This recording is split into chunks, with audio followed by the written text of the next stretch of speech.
সনাম আর সমাদের মধ্যে একটা কাছাকাছি জায়গা। সনাম আর সমাদ শুনতেও সমান। সনাম বলতে গিয়ে সমাদ বলে ফেলাইছে। আমার আল্লাহ ডাক দে মানে লাব্বাইক ইয়া আব্দি, আল্লাহু আকবার, লাব্বাইক ইয়া আব্দি, বান্দা তুই আমারে কেন ডাকলি?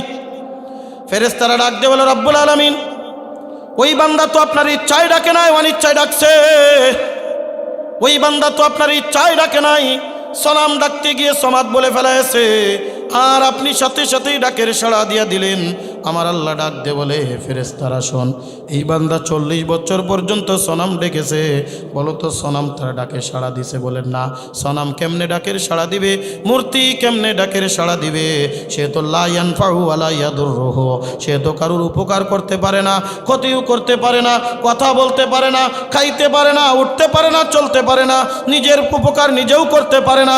আমার আল্লাহ ডাক দে বলে ফেরেশতারা শোন শোন, 40 বছর যেই বান্দা সনাম ডাকলো, সনাম ডাকের সাড়া দিল না, 40 বছর পরে ইচ্ছায় ডাকুক আর অনিচ্ছায় ডাকুক, বান্দা যখন আমার নাম স্মরণ করেছে, সমাদ বলে ডাক দিছে। সমাদ কার নাম?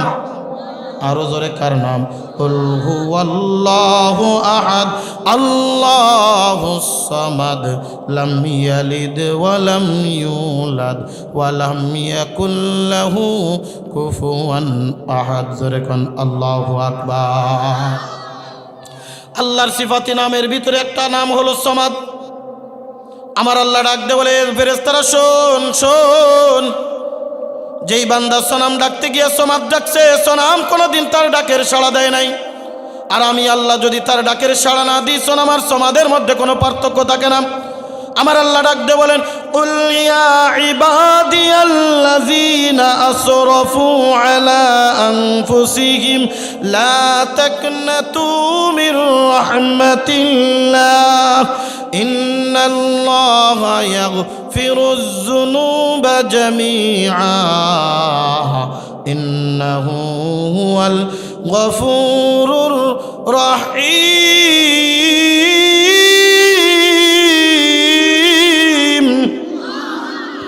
আমার আল্লাহ ডাক দে বলেন দুনিয়ার মানুষ শুনো শুনো, তুমি যতই অন্যায় করো না কেন, যত গুনাহ করো না কেন, এ বান্দা গুনাহ করতে করতে পাহাড় সমতুল্য করে ফেলেছো, গুনাহ করতে করতে সমুদ্রের ফেনা পরিমাণ গুনাহ করেছো।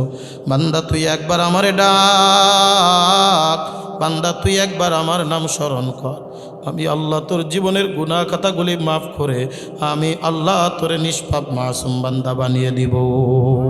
বুজুর্গি কি नहीं हमको ज़रूरत, गुलाम अपना बना ले ऐ खुदाया, गुलाम अपना बना ले ऐ खुदाया, तो कुजाओ सुन्नते अहमद कुजा बा मोहम्मद कई बुवद निस्बत तुरा, बा मोहम्मद कई बुवद निस्बत तुरा। ज़ोरे खान अल्लाहु আকবার।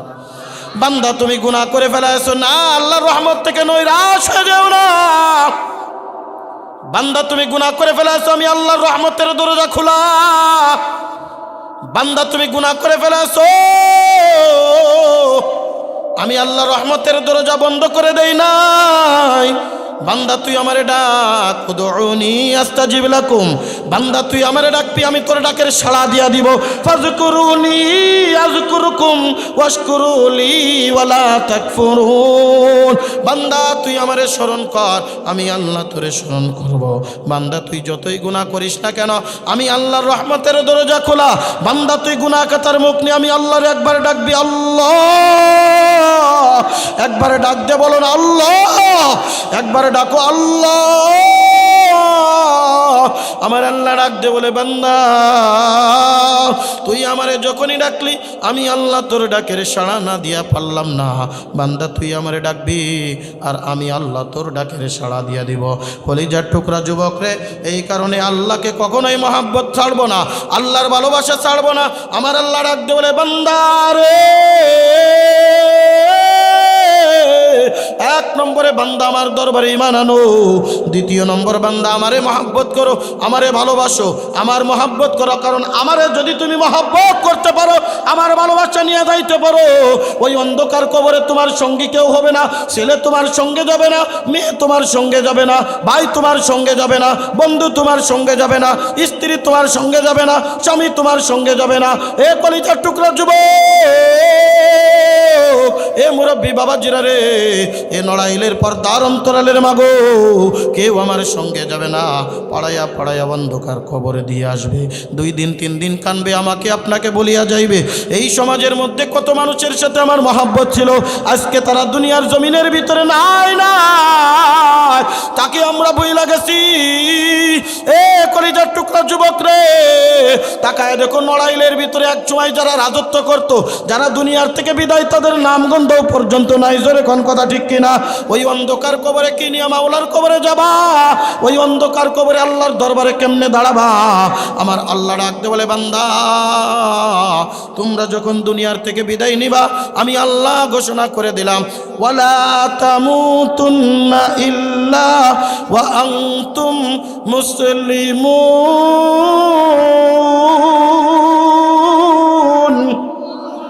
আরো জোরে কন্যা, আর একটু জোরে আল্লাহু আকবার। মরব, মরা লাগবে, লাগবে। কেউ কি বলতে পারেন আমি দুনিয়ার থেকে বিদায় নিব না? কেউ কি বলতে পারেন আমি দুনিয়ার থেকে যাব না? কবে যাব? তার কোনো গ্যারান্টি নাই। আমার আল্লাহ ডাকতে বলেন, দুনিয়ার মানুষ শুনো শুনো, ওয়ালা তামুতুন্না ইল্লা ওয়া আনতুম মুসলিমুন। দুনিয়ার মানুষ রে, খবরদার খবরদার, মুসলমান না হয়ে মৃত্যুবরণ করো না, মুসলমান না হয়ে কবরে আইসো না। মুসলমান না হয়ে যদি মাওলার কবরে আসো, ওই কবরের জিন্দেগি বড় কঠিন ধরা খায়া যাইবা। আরে মুনকার নাকির যখন সওয়াল করবে, মার রব্বুকা মান দীনুকা মান নাবিয়ুকা, এই তোমার রবকে, রবকে। এ বান্দা তুমি নামাজ পড়তে পারো না, এ বান্দা তুমি আল্লাহর ইবাদত করতে পারো না,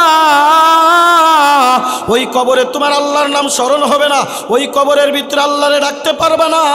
বান্দা মসজিদের মুয়াজ্জিন প্রতিবার 5 বার ডাকে হাইয়া আলাস সালাহ, বান্দা প্রতিদিন 5 বার ডাকে হাইয়া আলাল ফালাহ।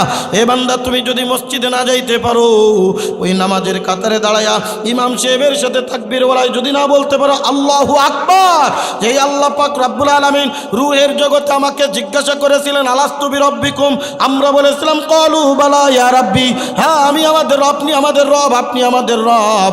আল্লাহ পাক দুনিয়ার জমিনে পাঠাইলেন। আল্লাহ পাক বাবা মারে উদ্দেশ্য করে ডাকতে বলেন, দুনিয়ার মানুষ, সন্তান যখন দুনিয়ায় আসে, ডান কানে আজান দাও, বাম কানে ইকামত দাও, আমি আল্লাহর কথা স্মরণ করায় দাও। ছেলে হোক আর মেয়ে হোক, সন্তানের ডান কানে আজান দাও, বাম কানে ইকামত দাও, সন্তানরে শোনায় দাও, সন্তান রে এই দুনিয়ার জমিনের ভিতরে যখন আসছো, এই দুনিয়ার নাজ নিয়ামতের ভিতরে ডুইবা যায়ও না, আমি স্মরণ করায় দিছি আল্লাহু আকবার, আল্লাহু আকবার। সন্তানরে বইলা যায়ও না আমার আল্লাহ, বইলা যায়ও না আমার মালিকে, বইলা যায়ও না আমার আল্লাহ। আমার আল্লাহ ডাকতে বলে, দুনিয়ার মানুষ শুনো শুনো, তোমরা যখন মরবা, মরার থেকে কেউ বাঁচতে পারবা না।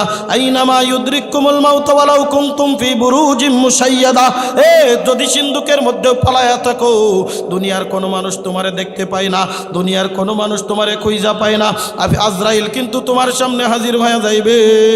দুনিয়ার মানুষ শোনো শোনো, মুসলমান না হয়ে মাওলার কবরে যাইও না, মুসলমান না হয়ে আল্লাহর কবরে যাইও না। এখন যদি আমি আপনাদেরকে প্রশ্ন করি, এ নড়াইলের মুসলমান, মুসলমান কারা? মুসলমান কারা? আমরা সবাই হাত উঁচু করবো, হুজুর আমরা মুসলমান। কথা কোন ঠিক কি ঠিক না? আমরা তো মুসলমানের ঘরে জন্ম নিয়া মুসলমান। আমরা তো ওই যে কি বলে, আমরা তো ওই যে আপনার গরু খাওয়া মুসলমান। এ কলিজার টুকরা যুবক রে, না না, শুধু মুসলমানের ঘরে জন্ম নিলে মুসলমান হওয়া যায় না, মুসলমানিত্ব অর্জন করা লাগে, মুসলমানিত্ব অর্জন করা লাগে। এক নম্বর বান্দা দুনিয়ার জমিনে আসবা, এক নম্বর বান্দা আল্লাহর উপরে ঈমান আনো, দ্বিতীয় নম্বর বান্দা আল্লাহরে মহব্বত করো, আল্লাহর ভালোবাসা অর্জন করে নাও, তৃতীয় নম্বর বান্দা মুসলমানিত্ব অর্জন করো। এ নড়াইলের মুসলমান, মুসলমান কারে কয়, মুসলমান কারে কয়? আল্লাহর নবী বুখারী শরীফের হাদিস, আন আবি হুরায়রা রাদিয়াল্লাহু তাআলা আনহু قال سئلت عن رسول الله صلى الله عليه وسلم أي الإسلام خير قال طيب الكلام وتطعم الطعام وتقرئ السلام على من عرفت أو لم تعرف أو كما قال عليهما الصلاة والسلام। আল্লাহর নবীর কাছে প্রশ্ন করা হলো, ইয়া রাসূলুল্লাহ, ইয়া হাবিবাল্লাহ, আমরা তো আপনার পিছনে কালেমা আপনার সাথে কালেমা পড়লাম, আমরা তো আপনার পিছনে নামাজ আদায় করি, আমরা তো আপনার সাথে সাথে হাত মিলায় কালেমা পড়েছি, ওগো আল্লাহর নবী, আমরা কি মুসলমান না? আমরা কি মুসলমান না? আল্লাহর নবী ডাক দিয়ে বলেন, এ আমার সাহাবীরা রে, মুসলমান যদি অর্জন করতে হয় কমপক্ষে দুনিয়ার জমিনে 3টা গুণ অর্জন করো। জোরে কোন কয়টা? আরো জোরে কয়টা? মুসলমানিত্ব অর্জন করা লাগে 3টা গুণ অর্জন করো। দুনিয়ার মানুষ শুনো শুনো, আমার ভিতরে যদি 3টা গুণ না থাকে, আমি যতই মুখে দাবি করি মুসলমান, আমি যতই মুখে দাবি করি ইমানদার, আমি যতই মুখে দাবি করি তাকওয়া আছে, না না বান্দা না, তোমার ভিতরে মুসলমানিত্ব ঢোকে নাই, তোমার ভিতরে ঈমান ঢোকে নাই, তোমার ভিতরে তাকওয়া ঢোকে নাই। মুসলমানিত্ব অর্জন করতে গেলে কমপক্ষে দুনিয়ার জমিনে 3টা গুণ অর্জন করো। আল্লাহর নবীর কাছে প্রশ্ন করা হলো, আইয়ুল ইসলামি খায়র, কোন মুসলমান সব থেকে ভালো? কে মুসলমান? আল্লাহর নবী ডাক দিয়ে বলেন, 1 নম্বরে তাইয়িবুল কালাম। এ দুনিয়ার মানুষ শুনো শুনো, 1 নম্বরে বান্দা তোমার সামনে যখন, বান্দা তুমি যখন মানুষের সাথে কথা বলবা, বান্দা তোমার কথাটা হবে নরম, বান্দা তোমার কথাটা হবে মিষ্ট, বান্দা তোমার কথাটা হবে ভালো। বান্দা তুমি যখন কথা বলবা তখন তুমি মিষ্ট মিষ্ট কথা বলবা, তোমার কথার ভিতরে একটা মাধুর্যতা আসবে। উযকুর বিল হিকমাতি ওয়াল মাউইজাতিল হাসানা, সুন্দরভাবে আল্লাহরে রাখো। মানুষের সাথে যখন কথা বলবা তখন তোমার কথাটা হবে সুন্দর ভাষায়, রুক্ষ ভাষায় নয়, খারাপ ভাষায় নয়, আজবের ভাষায় নয়, মারামারি কিলাকিলি পরের মালাত্মসাৎ করা। এ বন্ধু, না না না, তুমি নামাজ পড়তে পড়তে কপাল চুলে বেড়ায় দিলা, তোমার উপরে দুনিয়ার মানুষ সন্তুষ্ট না, আল্লাহর দরবারে মুসলমান হইতে পারলা না। আছে না নাই? কিছু কিছু মানুষ আছে তার পাশে লোকজন ভিড়ে যায়, আর কিছু কিছু মানুষ আছে যার কাছে একজনও যায় না। বলে কে? বলে এর ব্যবহার ভালো না। এই জন্য দেখবেন বিভিন্ন জায়গায় লেখা থাকে ব্যবহারের বংশের পরিচয়। কথা বলেন ঠিক কিনা? আল্লাহর নবী রাখতে বলেন, বুখারী শরীফের হাদিস, আল মুসলিমু মান সালিমাল মুসলিমুনা মিন লিসানিহি ওয়া ইয়াদিহি, খাঁটি মুসলমান ওই ব্যক্তি যার হাত পাও জবান দ্বারা অপর মুসলমান নিরাপদ থাকে। বান্দা তুমি মুসলমান দাবি করো, তোমার জবান দিয়ে গালিগালাজ করো, ফাহিশা কথাবার্তা বলো, আর একজনকে রুক্ষ ভাষায় ব্যবহার করো, না রে বান্দা, না না, আল্লাহর দরবারে মুসলমান হইতে পারবা না, আল্লাহর দরবারে মুসলমান হইতে পারলা না। কেমন রে কেমন? আল্লাহর নবী সাল্লাল্লাহু আলাইহি ওয়াসাল্লাম তায়েফের ময়দানে আমার নবী কালেমার দাওয়াত দেয়, লা ইলাহা ইল্লাল্লাহ, কুলু লা ইলাহা ইল্লাল্লাহু তুফলিহুন। আমার নবী ডাক দিয়ে বলেন, দুনিয়ার মানুষ, এ তায়েফবাসী, তোমরা পড়ো লা ইলাহা ইল্লাল্লাহ, লা ইলাহা ইল্লাল্লাহ, আল্লাহ তোমাদেরকে সফল কাম করে দিবে। তায়েফবাসী আমার নবীরে চিনতে পারে নাই, তায়েফবাসী আমার নবীর উপরে পাথর নিক্ষেপ করে, পাথর নিক্ষেপ করতে করতে সাদা জামা লাল বানিয়ে ফেলছে। প্রত্যেকটা আঘাতে আঘাতে আমার নবীর গায়ের থেকে শুধুমাত্র রক্ত ঝরঝরায়া পড়ে, মাথার ভিতরে আঘাত করে মাথার থেকে রক্ত ঝরায়া পড়ে, আরে কানের ভিতরে আঘাত করে কানের থেকে রক্ত ঝরে। আমার নবী আর পাথর সহ্য করতে পারে না, জমিনের ভিতরে লুটিয়ে পড়ছে। আমার নবীকে তারপরেও ছাড়ে না। এ কলিজার টুকরা যুবক রে, আমার নবী জমিনের ভিতরে বেহুশ হয়ে পড়ে গেছে।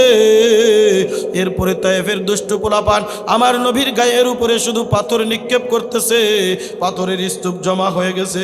আবু বকর আমার নবীর পাশে নাই, হযরত উমর আমার নবীর পাশে নাই, হযরত আলী আমার নবীর পাশে নাই। আমার নবী আর কথা বলতে পারে না। আমার নবী শুধু আসমানের দিকে তাকায়া আল্লাহর দিকে চাতক পাখির নাই তাকিয়ে চোখের পানি টপ টপ টপ টপ করে ফেলায়। আল্লাহ ডাক দিয়ে কয়, জিবরিল যা যা যা, আমার নবীর একটু নিরাপদ স্থানে নিয়ে যা। হযরতে জিবরিল আমিন পাথরগুলো সরায়, জিবরিল আমিনের চোখের ভিতরে পানি। আমার নবীর এইভাবে পাজা কোলা করে ধরে পাহাড়ের চূড়ায় নিয়ে যায়। পাহাড়ের পাথরে রাখতে বলে, পাথর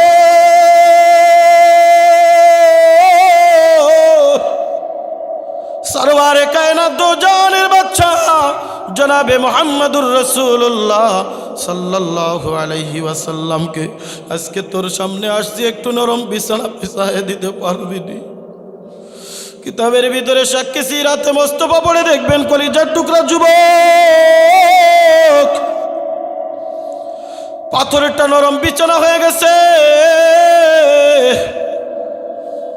আমার নবী এরকম হযরতে জিবরিল আমিনের রানের উপরে মাথা। জিবরিল আমিন আল্লাহ রাসূলের চুল মুবারকের ভিতরে তার বরকতি আঙ্গুলগুলো এরকম দিয়া মাথার রক্তের কারণে আমার নবীর চুলের ভিতরে এরকম ভাবে রক্ত লেগে আঠালো হয়ে গেছে। আল্লাহর নবী সারা জীবন 3 রকম চুল রাখছেন, জুম্মা, লিম্মা, ওয়াফরা। 3টাই হলো বাবরি সুন্নাত। একটা হলো কান বাবরি, আর একটা হলো এইরকম ভাবে তুতমাওয়ালা ঘাড় বাবরি, আর একটা হলো গর্দানওয়ালা বাবরি। এই 3 রকমের চুল রাখতেন আমার নবী সাল্লাল্লাহু আলাইহি ওয়াসাল্লাম। এ কলিজার টুকরা যুবক, এ আমার মুরব্বী বাবাজিরা রে, দিলের কান লাগায় শুনো। মুসলমান কারে কয়, মুসলমান কারে কয়? আমার নবীর আখলাক কেমন ছিল, আমার নবীর চরিত্র কেমন ছিল, আমার নবীর আদর্শ কেমন ছিল, আর আমাদের আদর্শ কি? হযরতে জিবরিল আমিন চুল মুবারক এরকম বিলি করে দেয়। আল্লাহর নবী বেহুশ থেকে হুশ হইলেন, চক্ষুটা এরকম উপরের দিকে উঠেছে। আমার নবীর 2 চোখ বেয়ে পানি ঝরতেছে। আল্লাহর নবীর সামনে জিবরিল আমিন চোখের পানি ফেলায়া ডাক দে বলে, ইয়া রাসূলুল্লাহ, ইয়া হাবিবাল্লাহ, আপনার উপরে তায়েববাসী যেরকম কষ্ট দিয়েছে, আপনার উপরে তায়েববাসী যেভাবে পাথর নিক্ষেপ করেছে, ও আল্লাহর হাবিব, আমরা আসমানওয়ালারা সহ্য করতে পারি নাই, আমাদের আসমানওয়ালাদের ভিতরে সহ্য নাই। এই যে দেখেন পাহাড়ের ফেরেশতা, এই যে দেখেন পানির ফেরেশতা, এই যে দেখেন বাতাসের ফেরেশতা, এই যে দেখেন আগুনের ফেরেশতা, একবার মাত্র হুকুম করেন, এই পানি এমনভাবে বর্ষণ হবে, নূহ আলাইহিস সালামের প্লাবন কি ছিল তার থেকেও 1000 গুণ প্লাবন হয়ে যাবে। তায়েববাসী আবুডুবু খাইতে খাইতে দুনিয়ার থেকে বিদায় নিয়ে যাবে। একবার মাত্র হুকুম করেন, পানির বাতাসের ফেরেশতা এমনভাবে প্রবল বেগে বাতাস বর্ষণ করবে, তায়েববাসী এক জায়গা থেকে আর এক জায়গা ছিন্ন বিচ্ছিন্ন হয়ে যাবে। আরে এই যে পাহাড়ের ফেরেশতা 2 পাশের পাহাড় এমনভাবে চাপ দিয়া দিবে, এই দুনিয়ার মধ্যে তায়েববাসীর কোনো অস্তিত্ব থাকবে না। আমার নবী চোখের পানি টপ টপ টপ টপ করে ফেলায়া ডাক দিয়ে বলে, জিবরিল, আমারে কি বদদুয়া করতে বলো না? না, ওয়ামা আরসালনাকা ইল্লা রাহমাতাল লিল আলামিন। না রে না জিবরিল, আমি বদদুয়া করতে পারি না, আমি তো রাহমাতুল লিল আলামিন হিসেবে দুনিয়ার জমিনের ভিতরে আসছি। না জিবরিল, আমি বদদুয়া করতে পারি না। এ নড়াইলের মুসলমান, আল্লাহর নবীর আখলাক কেমন ছিল? অভাবের তাড়নায়, ক্ষুধার যন্ত্রণায় একজন ইহুদির পানির কূপের থেকে পানি উত্তোলন করবে, প্রত্যেকটা কূপের পানি 1 বালতি পানির বিনিময়ে 3টা করে খেজুর দিবে। এদিকে ইহুদি সুবর্ণ সুযোগ মনে করে রশিটা একটু কাইটা, রশিটা একটু ঢিলা কইরা দিছে। 1 বালতি পানি উঠালো, 2 বালতি উঠালো, 3 বালতি উঠালো। 4র্থ বালতি পানি উঠানোর জন্য যখন পানি উপরের দিক থেকে টান দিল, আল্লাহর নবীর হাতের থেকে রশিটা ছিঁড়া বালতিটা কূপের ভিতরে পড়া গেছে। ওই ইহুদি দৌড় দিয়ে আল্লাহর নবীর চলের উপরে একটা ঠাস করে চড়, যেই নবীর গায়ে মশা মাছি পর্যন্ত পড়া হারাম, ওই নবীর চলের উপরে একটা চড় দিছে। আল্লাহর নবী কিছুই বলেন না। জিবরিল আমিন ডাক দে বলে, ইয়া রাসূলুল্লাহ, ইয়া হাবিবাল্লাহ, হাতটা একটু কূপের দিকে দেন, হাতটা একটু কূপের দিকে দেন। আপনার হাতের পাওয়ার জানেননি, যেই হাতের পাওয়ারে আপনার আকাশের চন্দ্র দ্বিখণ্ডিত হয়ে যায়। একবার মাত্র বালতিরে ডাক দেন, আল্লাহ পাক রব্বুল আলামিন পানি উপরের দিকে উঠায়া বালতিটা আপনার হাতে তুলে দিবে। জোরে জোরে কান সুবহানাল্লাহ। তো কো যাও সুন্নতে আহমদ কো যা, বা মুহাম্মদ কই বুয়াদ নিসবত তোরা, বা মুহাম্মদ কই বুয়াদ নিসবত তোরা। জোরে কান আল্লাহু আকবার। এই বালতি যখন পড়ে গেছে, বালতির মোকাবেলায় তার গালের ভিতরে, আল্লাহর নবীর গালের ভিতরে ইহুদি যখন চড় মারছে, বালতি ধরায় দিয়েছে, ধর তোর বালতি। এখন ইনসাফ কি ছিল? যে বালতির জন্য আমাকে তুমি আঘাত করেছো, এই বালতি তোমাকে দিয়ে দিলাম, তাহলে তার বিনিময়ে তোমার হাত চড়ের বিনিময়ে চড় দিতে হবে। কথা কোন ঠিক কিনা? আল্লাহর নবী আর কিচ্ছুই বলেন না, ডাক দিয়ে বলে, বাজান আপনার বালতি আমি ফেলাই দিয়েছিলাম, নেন আপনার বালতিটা নেন। 3 বালতি আমি পানি উঠাইছি, 9টা খেজুর আমাকে দিয়া দেন। জোরে কান সুবহানাল্লাহ।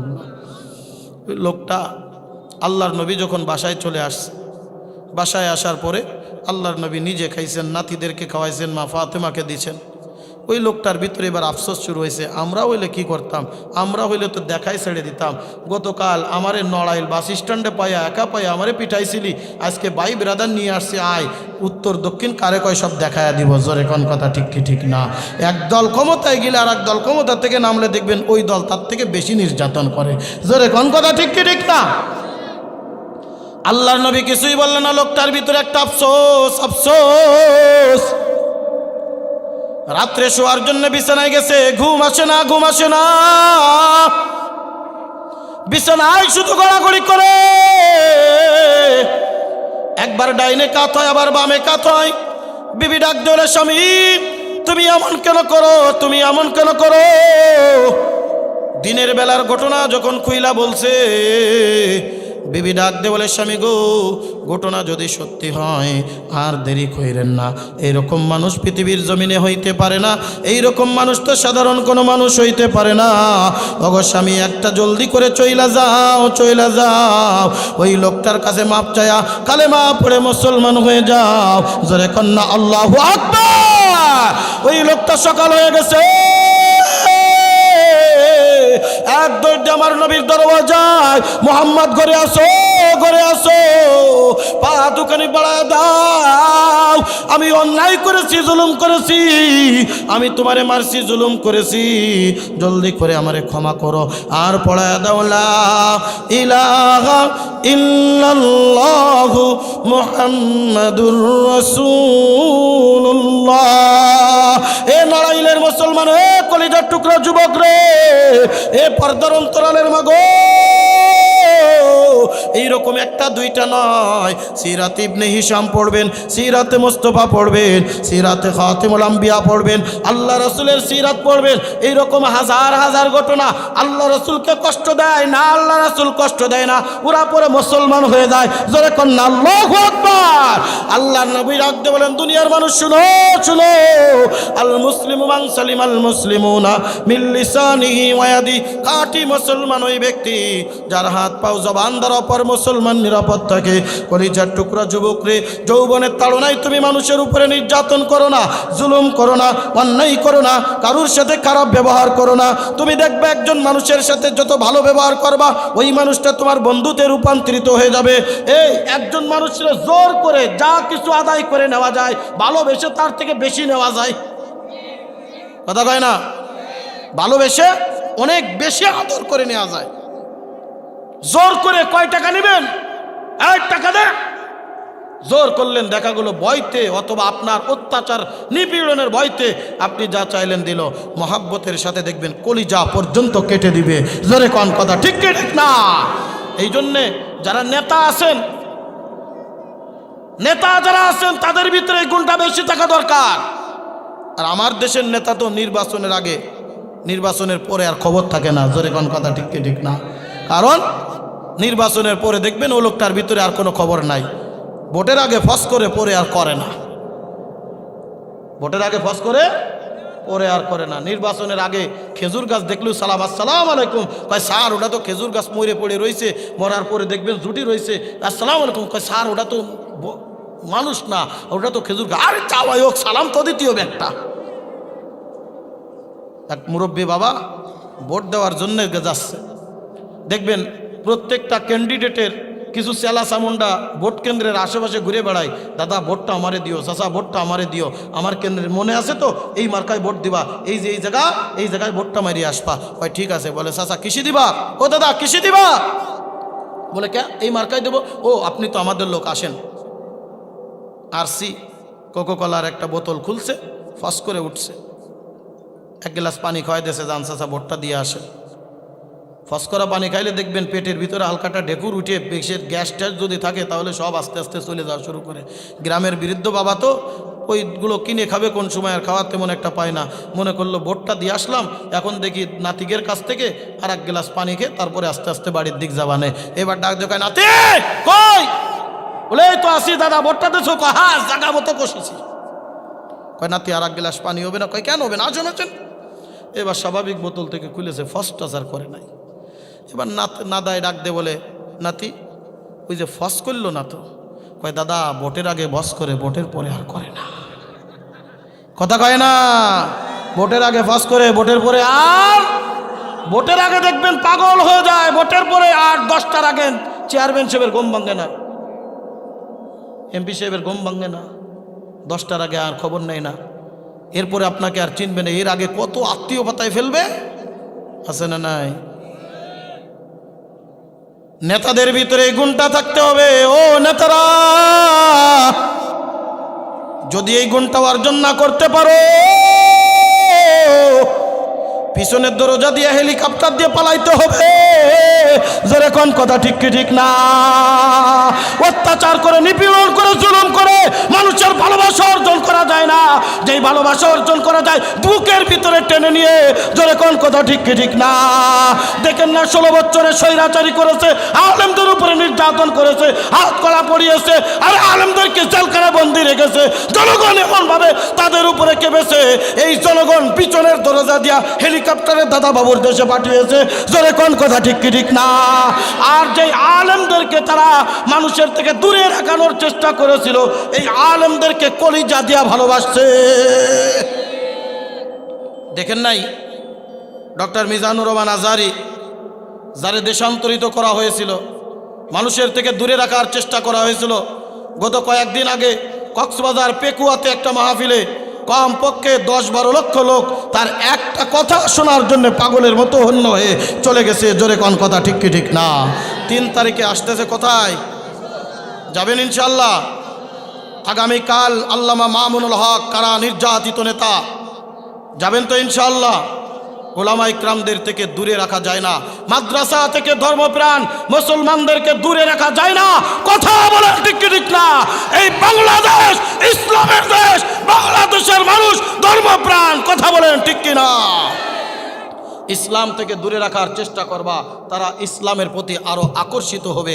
কারণ ইসলাম কাউকে আঘাত করতে শেখায় না, ইসলাম শেখায় মানুষকে আদর করে বুকে টেনে নাও। কথা ঠিক? আদর করে বুকে টেনে নাও। আমরা এখনো বলি, আমি নুরানিকে একবার না 3 বার নিয়ে গেছে, দুঃখ নাই, আসো তোমরা আমার ভাই, তওবা করো, খাটি দিলে তওবা করো, ভালো হয়ে চলো, তোমরাই দেশের রাজত্ব করবে। কথা বলেন ঠিক কিনা? আল্লাহর নবী ডাক দিয়ে বলেন, দুনিয়ার মানুষ শুনো,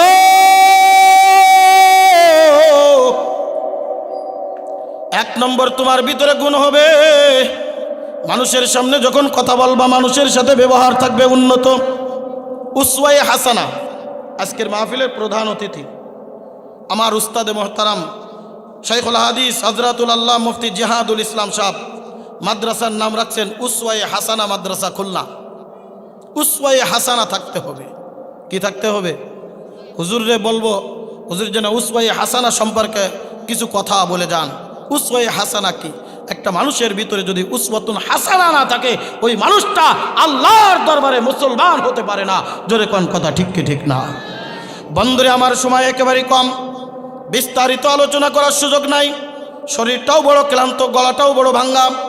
অনেক কষ্টে আপনাদের কাছে দু একটি কথা বলে যাই।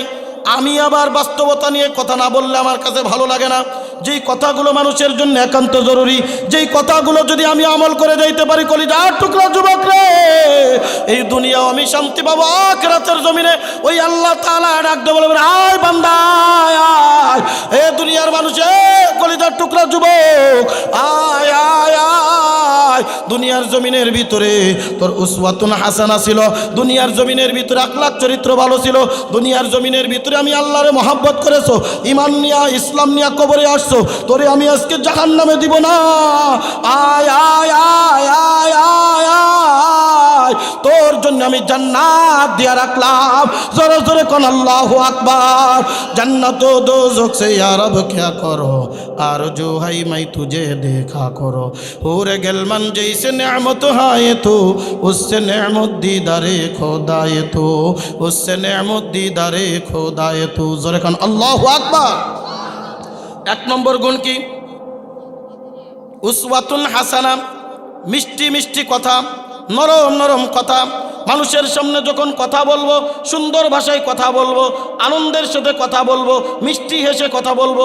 আপনার সাথে একজন শত্রুতা করে, এ কলিজার টুকরা বন্ধু আমার, মুরব্বী বাবাজিরা রে, ওই লোকটারে যদি হাসি মুখে একবার সালাম দেন, আসসালামু আলাইকুম ভাইজান, ভালো আছেন, ওই লোকটা কবে কি রে, যেই লোকটার সাথে আমার এত শত্রুতা, এই লোকটা হাসি খুশি মনে আমার সালাম দিল, আসলে আমি এর একটু খারাপ মনে করছিলাম না।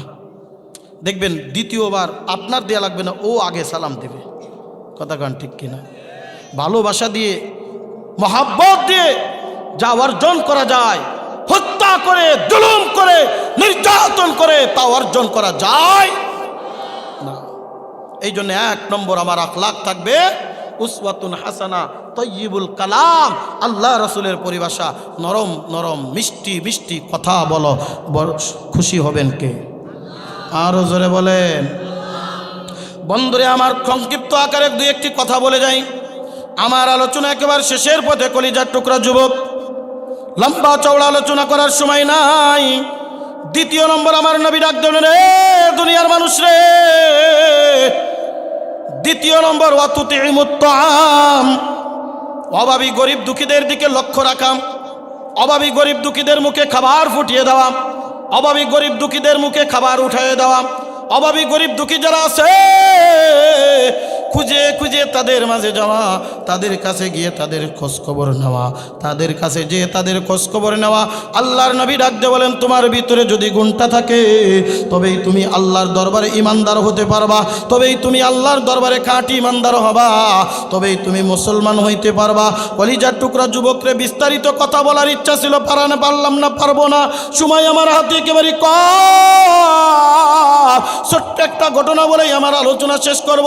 কেমন অভাবী গরিব দুঃখীদের দিকে লক্ষ্য রাখা। আল্লাহর নবী দুনিয়ার থেকে বিদায় নিয়ে গেলেন। হযরত আবু বকর হলেন খলিফাতুল মুসলিমিন, আমিরুল মুমিনিন, খলিফাতুল মুসলিমিন, আমিরুল মুমিনিন। হযরত আবু বকর একটা ঘরের ভিতরে প্রতিদিন নিয়মিত সকালবেলায় একবার যায়, সন্ধ্যাবেলায় একবার যায়, কিছুক্ষণ থাকে আবার বাহির হয়ে আসে, কিছুক্ষণ থাকে আবার বাহির হয়ে আসে। হযরত উমরে ফারুক রাদিয়াল্লাহু তাআলা আনহু দীর্ঘদিন ধরে লক্ষ্য করলেন, আমার ভাই আবু বকর এই ঘরের ভিতরে প্রতিদিন নিয়মিত সকাল সন্ধ্যা যাতায়াত করে। আবু বকর যেই ঘরের ভিতরে যায়, আমরা তো ইজাজত না নিয়ে যাইতে পারি না। এই ঘরের ভিতরে কি আছে? এই ঘরের ভিতরে কি কোনো ধন দৌলত আছে, নাকি এই ঘরের ভিতরে কোনো কিছু লুকায়িত আছে? একদিন হঠাৎ করে আবু বকর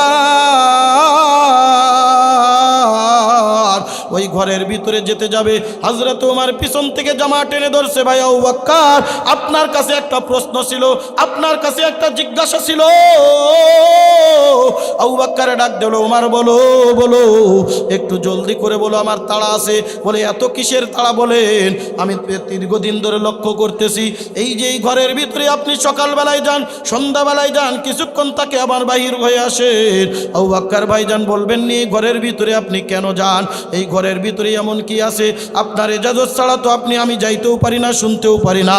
হযরত আবু বকর চোখের পানি টপ টপ করে ফেলাইয়া দিয়া ডাক দেওয়া, উমার, আমি তোমারে বলবো বলবো করে ভাবছি, আমি হয়তোবা বেশি দিন দুনিয়ার জমিনে বেঁচে থাকবো না, হয়তোবা আমার দুনিয়ার থেকে যাওয়ার সময় হয়ে গেছে। ও ভাই উমার, আমার পরে খলিফা হবা তুমি, খলিফাতুল মুসলিমিন, আমিরুল মুমিনিন। ও উমার, আমি যতদিন দুনিয়ায় বেঁচে আছি এই ঘরের ভিতরে তোমার যাওয়ার দরকার নাই। আমি যেদিন দুনিয়ার থেকে বিদায় নিব, ওই খেলাফতের মসনদে বসার আগে আমার এই অনুসরণ করে সকাল এবং সন্ধ্যা এই ঘরের ভিতরে একটু দেখা যাবা ঘরের ভিতরে কি আছে, তারপরে তুমি নিজে উপলব্ধি করতে পারবা। অনেক লম্বা চওড়া ইতিহাস, কলিজার টুকরা যুবকরা, মুরব্বী বাবাজিরা রে, ওগো পর্দার অন্তরালের মাগো, গভীর মনোযোগ, গভীর মনোযোগ। হযরত উমর, আবু বকর দুনিয়ার থেকে বিদায়, হযরত উমর হলেন খলিফাতুল মুসলিমিন। খেলাফতের মসনদে বসার আগে মসজিদে নববীর ভিতরে যাবে, পিছন থেকে কে জানি আওয়াজ দেয়, উমর তোমার কি মনে নাই? কান কাড়া করে শুনে তো কারুর ডাক না, আবু বকরের ডাক। আল্লাহু আকবার কন্যা, আবু বকরের ডাক, আবু বকরের ডাক। মনে পড়ে গেল আমার ভাই আবু বকর আমার একটা জিম্মাদারি দিয়ে গেছে। হযরত উমর এক দলটা বলে, তোমরা বসো, আমার ভাই আবু বকর আমাকে একটা জিম্মাদারি দিয়া গেছে, আমি জিম্মাদারি পালন করার জন্য একটু যাব আর আসবো। কলিজার টুকরা যুবকরে, মুরব্বী বাবাজিরা, হযরত উমর এক দৌড় দিয়া চলে গেছে ঘরের ভিতরে যাবে। দরজাটা খুলতে যাবে, মনের ভিতরে দুরু দুরু ভাব, কি দেখবো ঘরের ভিতরে, কি দেখবো ঘরের ভিতরে। ঘরের দরজা কইলা যখন ভিতরে তাকাইছে, হযরত উমরের চক্ষুটা বড় সানা বড়া হয়ে গেছে। তাকায় দেখে ঘরের ভিতরে তো কোনো গুপ্তধন নাই, ঘরের ভিতরে বড় কোনো কিছু নাই। ঘরের ভিতরে তো একটা বৃদ্ধা মা জীর্ণ শীর্ণ কাঠের উপরে শুয়ে আছে, সারা শরীরের ভিতরে পেশাব ভরা, পায়খানা ভরা, দুর্গন্ধে ভিতরে যাওয়া যাচ্ছে না। চক্ষুটা কেমন জানি করতেছে, আর ডাক দিচ্ছে, আবু বকর এত দেরি কেন? তোমার কি সময় হয় নাই? তুমি তো আমার দরবারে এখনো আসলো না। আবু বকর, আবু বকর, আমারে কি তুমি ভুইলা গেছো? হযরত উমর বুঝে গেছে আমার ভাই আবু বকর এই ঘরের ভিতরে কেন আসতেন। হযরত উমর এক দৌড় দিয়া চলে গেছে ঘরে। নিজের ঘরের ভিতরে যাইয়া বিবির কাছে ডাকতে বলে, বিবি গো, নরম নরম একটু সুজির মতো খাবার রান্না করো, একটু গরম পানি করে দাও, তোমার উঠানো যদি কোনো নতুন কাপড় থাকে নতুন কাপড়টা আমারে দাও। আবু বকরের, হযরত উমরের বিবি ডাকতে বলে, কি ব্যাপার, কি হয়েছে বলেন? বলে, আমার ভাই আবু বকর আমার একটা জিম্মাদারি দেয়া গেছে, ওই জিম্মাদারি আমাকে পালন করতে হবে। বিবি ডাকতে বলে, স্বামী মনে করছি মনে হয় একজন মহিলার জিম্মাদারি, আমার একটু নিয়ে চলেন। বলে, না না, আমার ভাই আবু বকর তোমার জিম্মাদারি দেওয়া যায় না, আমার ভাই আবু বকর তো আমার জিম্মাদারি দেওয়া গেছে, জিম্মাদারিটা আমার, জিম্মাদারিটা আমার। হযরত ওমর নরম খাবার নিয়া, গরম পানি নিয়া, নতুন একটা কাপড় নিয়া ঘরের ভিতরে সুন্দর করে নিজের হাতে ওই পেশাব পায়খানা পরিষ্কার করলেন। পেশাব পায়খানা পরিষ্কার করিয়া নতুন কাপড় পরিধান করাইয়া ওই নরম কাবার হাত দ্বারা চেকটাইয়া আর একটু নরম করিয়া তাকায় দেখে বৃদ্ধামার ঠোঁটের ভিতরে ঘা, বৃদ্ধামার গায়ের ভিতরে ঘা, ঠিক মতো কথাও বলতে পারতেছে না, ঠিক মতো তাকাইতেও পারতেছে না, যে মনে হয় চোখে তেমন কোনো কিছুই দেখে না। ডাক দিয়ে বলে, আম্মা জান, ওই সময় কিন্তু বলে না আবু বকর দুনিয়ার থেকে বিদায়, কারণ এই অবস্থায় যদি বলে আবু বকর দুনিয়ার থেকে বিদায় হয়তো বা সহ্য করতে পারবে না, বৃদ্ধা স্টক করে দুনিয়ার থেকে বিদায় নিবে। এ লড়াইলের মুসলমান দেখেন না, অনেক জায়গায় এমন হয়, সন্তান মারা গেছে, বাবার কাছে সংবাদ আসছে, বাবা স্টক করে দুনিয়ার থেকে বিদায় নিয়ে গেছে। হযরত ওমর বলে নাই, হযরত ওমর বলে নাই, ও মা, আবু বকর দুনিয়ার থেকে বিদায় নিয়ে চইলা গেছে, বরং হযরত উমর ডাক দিয়ে বলে, আম্মা জান, মুখটা একটু হা করেন, আপনার জন্য আমি খাবার নিয়ে আসলাম। বৃদ্ধা মুখটা হা করছে। হযরত উমর খাবার যখন গালের ভিতরে ঢুকায় দিবে,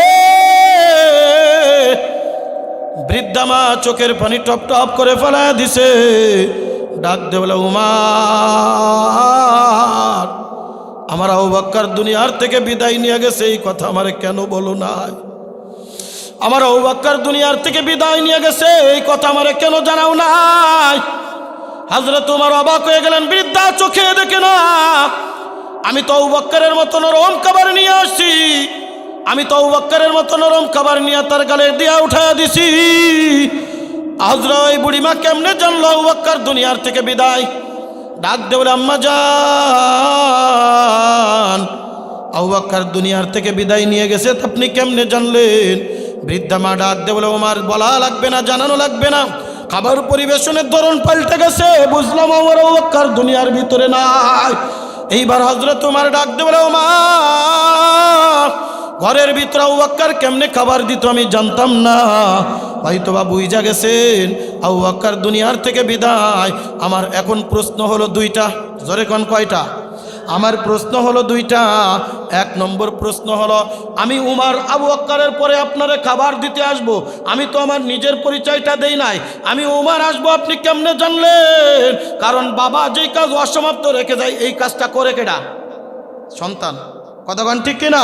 বাবা যেই কাজটা অসমাপ্ত রেখে যায়, ওই কাজটা করে সন্তান। আবু বকরের একজন নেককার সন্তান আব্দুর রহমান ইবনে আবু বকর এখনো দুনিয়ার জমিনে বাইচা আছে। আব্দুর রহমান আসতে পারতো, আমার কথা কেন বললেন? ওই বুড়িমা ডাক দিয়ে বলে, ওমর, কয়দিন ধরে দেখতেছিলাম আবু বকর একটু দেরি করে আসে, আমি ডাক দিয়ে বলেছিলাম আবু বকর দেরি করে কেন আসো? হযরত আবু বকর ডাক দিয়ে বলেছিলাম, আম্মা জান, আমার বড় শরীরটা বৃদ্ধ হয়ে গেছে, আমি ঠিক মতো হাঁটতে পারি না, চলতে পারি না। আমি তখন আসমানের দিকে হাত তুলে ডাকতে বলেছিলাম, আল্লাহ, আমার আবু বকর দুনিয়ার থেকে বিদায় নেওয়ার আগে আমাকে তুমি দুনিয়ার থেকে নিয়ে যেও, কারণ আবু বকর যদি আগে দুনিয়ার থেকে বিদায় নেয়, আমি কার খাতে বাঁচবো? আমাকে কে দেখভাল করবে? আমারে কে দেখভাল করবে? তখন হযরত আবু বকর আমার হাত নিচের দিকে নামায় ডাকতে বলেছিল, মাগো, এইরকম দোয়া কইরো না, আমি দোয়া করি আল্লাহ তাআলা আপনার নেক হায়াত দান করুক। আমি কেঁদে কেঁদে বলেছিলাম, আবু বকর, তুমি যদি দুনিয়ার থেকে বিদায় নাও, তোমার পরে আমার কে দেখভাল করবে? আবু বকর ডাক দিয়ে বলেছিল, আমার পরে খলিফা হবে খলিফাতুল মুসলিমিন আমিরুল মুমিনিন হযরত ওমর, আমার থেকেও বড় দয়ালু, আমার থেকেও বড় নেককার, আমার থেকেও বড় খিদমত পরায়ণ। এই কারণে বুঝলাম আবু বকর দুনিয়ার থেকে নাই, ওমর তুমি আসছো, ওমর তুমি আসছো। এইবার ডাক দিয়ে বলে, আম্মা জান, বলেন না বলেন, আমার ভাই আবু বকর আপনারা কেমন খাবার পরিবেশন করতো? নড়াইলের যুবক মুসলমান গভীর মনোযোগ। ওই বৃদ্ধা মা চোখের পানি ফেলে ডাক দিয়ে বলে, উমর, আবু বকর তোমার মতো নরম খাবার নিয়ে আসতো ঠিক, তোমার মতো হাত দিয়ে চেকটাইতো না, তোমার মতো হাত দিয়ে খাবার দিত না। তাকায় দেখো, আমার দুইটা ঠোঁটের ভিতরে গা হয়ে গেছে, আমি তো ঠোঁট বেশি একটা নাড়াইতে পারি না। আমার আবু বকর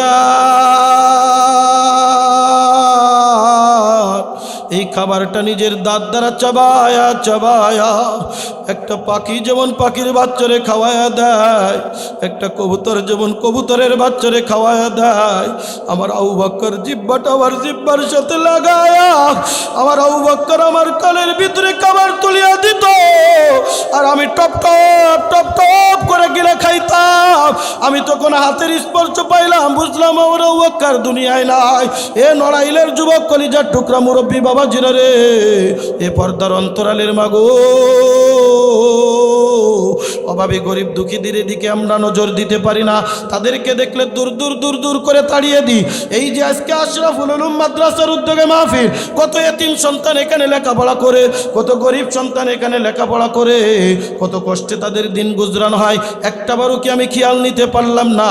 নড়াইলের মুসলমানদের গভীর মনোযোগ।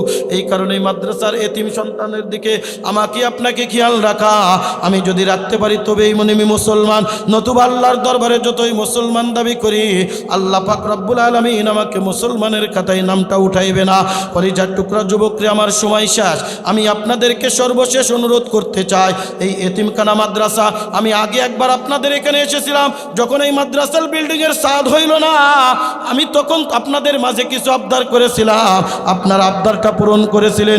আজকে আমি আপনাদের কাছে একটু হাতটা চালাইবো, আমি মুসাফির, আপনাদের কাছে একটু হাত পাতবো, আমার জন্যে না, আমার জন্যে না, এই যে আশরাফুল উলুম মাদ্রাসার এতিমখানার ছাত্রদের জন্যে, এই এতিম সন্তানদের জন্যে কত কষ্ট করে সকালবেলায় উঠিয়া তেলাওয়াত করে আল্লাহর নবী ডাক দেবেন, দুনিয়ার মানুষ শোনো, মানুষ যখন দুনিয়ার থেকে বিদায় নিয়ে যায় তার সব আমলের দরজা বন্ধ হয়ে যায়, কিন্তু তিনটা আমল কিয়ামত পর্যন্ত জারি থাকে, ইল্লা বিসাদাকাতিন জারিয়া। এক নম্বর হলো সাদাকায়ে জারিয়া, যেই আমলটা দুনিয়ার মাঝে আমি কইরা গেলাম। কলিজার টুকরা যুবক রে, কিছুই তো সঙ্গে নিয়ে যাইতে পারবা না, ওই কবরের জিন্দেগি যদি ধরা খাইয়া যাও, কিছুই আমার কাজে আসবে না। মুনকার নাকির যদি আমার ধরা দিয়া দেয়, কিছুই আমার সঙ্গে না যাবে না রে যুবক। মুরব্বী বাবাজিরা রে, আজকে টাকা পয়সার মালিক হয়েছো, টাকা পয়সা বাড়ি গাড়ি আমার কোনো কিছুই সঙ্গে যাবে না। তিনটা টুকরা সাদা কাপড়ের কাপড় ছাড়া, তিনটা টুকরা সাদা কাপড়ের কাপড় গায়ে জড়ায়া, মাথায় একটা বান্ধন দিবে, মাথায় একটা বান্ধন দিবে, পায়ের কাছে একটা বান্ধন দিয়া, ওই যে চোর থেকে অলিতে গলিতে ঘুরায়া আমাকে আপনাকে অন্ধকার কবরের ভিতরে রাখিয়া আসবে। এ বাবা, চক্ষুটা বন্ধ করে মাথাটা নিচের দিকে লাগায়া মনটা একটু বুঝাও রে মো।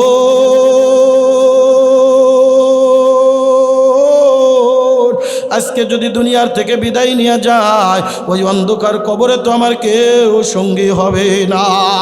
সারা দুনিয়ার রাজত্ব করেছিল বাচ্চা ইস্কেন্দার। এ বাবা, চক্ষুটা বন্ধ করে মাথাটা নিচের দিকে লাগায়া, দিলের কান লাগায় একটু শুনো। বাচ্চা ইস্কেন্দার মরণের আগে সন্তানদেরকে ওসিয়াত করে যায়, সন্তানের হরে আমি যখন দুনিয়ার থেকে বিদায় নিয়ে যাব, তখন আমার যখন আমাকে তুমি কবরস্থ করবা, কবরস্থ করার আগে আমাকে কাপনের কাপড় পরিধান করাইয়া, দুইটা হাত এরকম বাহির করিয়া খাটলির উপরে সোয়ার করিয়া শহরের অলিতে গলিতে একটু ঘুরাইবা, যাতে দুনিয়ার মানুষ বুঝে বাচ্চা ইস্কেন্দার সারা দুনিয়ার রাজত্ব করেছে, বাচ্চা ইস্কেন্দার সারা দুনিয়ার ক্ষমতার বান ছিল, এরপরেও খালি হাতে অন্ধকার কবরে চইলা গেছে, এরপরেও সঙ্গে কিছু নিয়ে যাইতে পারে নাই রে বাবা। আমিও কিছুই নিয়ে যাইতে পারবো না, তুমিও কিছুই নিয়ে যাইতে পারবা না। আজকে মরলে কাল 2 দিন হয়ে যাবে, সন্তানাদি ওয়ারেসি সূত্রে নিয়ে নিবে, কিছুই তো সঙ্গে নিয়ে যাইতে পারবা না রে যুবক। এই কারণে হাতে পায়ে দরদ কইরা যায়, এই দুনিয়ার জিন্দেগিতে এমন একটা কাজ কইরা যাও যেই কাজের সওয়াবটা কিয়ামত পর্যন্ত আমি আপনি পাবো। এই কারণে আল্লাহর নবী ডাকতে বলেন, ইল্লা বিসাদাকাতিন জারিয়া, বান্দা তুমি যখন সদকা করবা, যেই সদকাটা কিয়ামত পর্যন্ত জারি থাকবে,